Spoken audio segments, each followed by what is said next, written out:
Bismillahirrahmanirrahim. Alhamdulillah wa syukurillah. La haula wa la quwata illa billah. Asyhadu an la ilaha illallah wahdahu la syarikalah. Wa asyhadu anna Muhammadan abduhu wa rasuluh.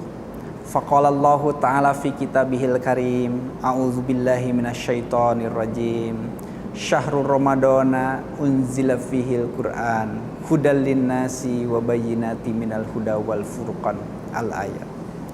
Ma'asyiral mu'minin rahimakumullah. Bulan Ramadan adalah bulan di mana Al-Qur'an diturunkan.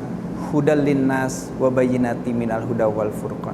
Sebagai petunjuk bagi manusia dan pembeda antara yang hak dengan yang batil.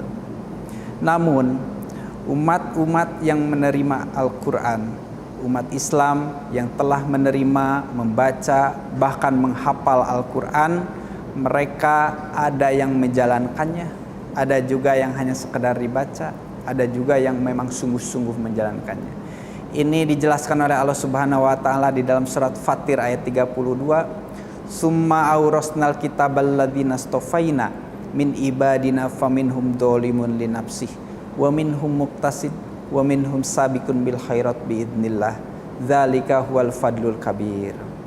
Kemudian kami wariskan Alkitab itu, Al-Quran itu, kata Allah Subhanahu wa taala, alladzina stofaina, yaitu kepada orang-orang yang terpilih umat Islam. Namun di kalangan umat Islam yang telah menerima Al-Quran itu, wa minhum dzalimun li nafsih, mereka ada yang dolim li nafsih, menganiaya dirinya sendiri, mendolimi dirinya sendiri. Siapa yang mendolimi dirinya sendiri itu, yaitu Ibnu Taimiyah menjelaskan yang disebut dolim li nafsih itu adalah alladzi khalata amalan solihan wa akhara sayyi'an, yaitu orang yang mencampur adukan amal-amal baik dengan amal-amal buruk di dalam kehidupannya. Padahal dia sudah tahu Al-Quran, membaca Al-Quran, mana yang hitam, mana yang putih, mana yang hak, mana yang batil, tetapi mereka mencampur adukan dalam kehidupannya. Terkadang dia beribadah, terkadang juga berbuat dosa. Terkadang dia melaksanakan yang wajib, terkadang tapi yang haram pun juga dia laksanakan. Itu adalah orang yang dzalimun li nafsih, yang menganiaya dirinya sendiri.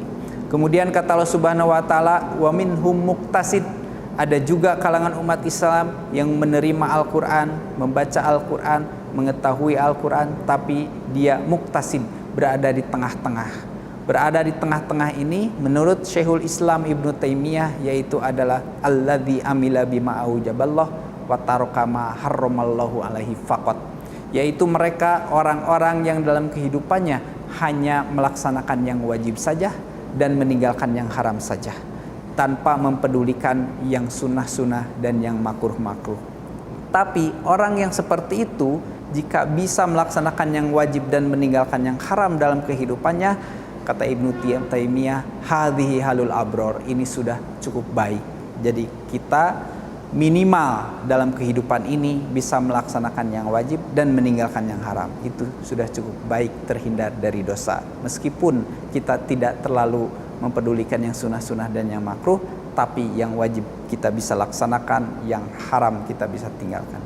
Ada satu golongan lagi kata Allah Subhanahu wa taala yang menerima dan membaca Al-Qur'an, mengetahui Al-Qur'an itu, yaitu golongan wa minhum sabiqun bil khairat biidznillah, yaitu orang-orang yang berlomba-lomba di dalam kebaikan dengan izin Allah Subhanahu wa taala.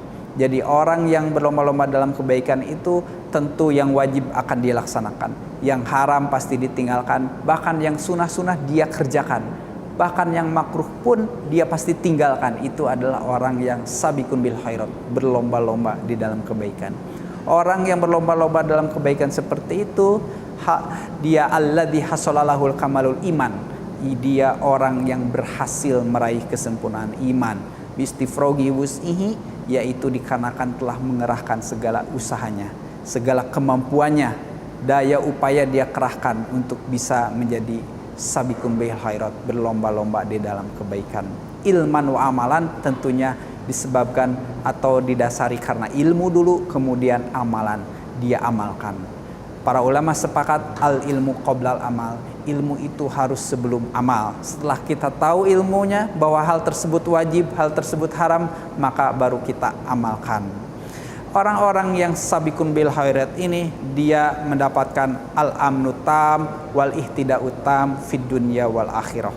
Dia mendapatkan keamanan yang sempurna dan petunjuk yang sempurna fid dunya wal akhirah, baik di dunia ataupun di akhirat.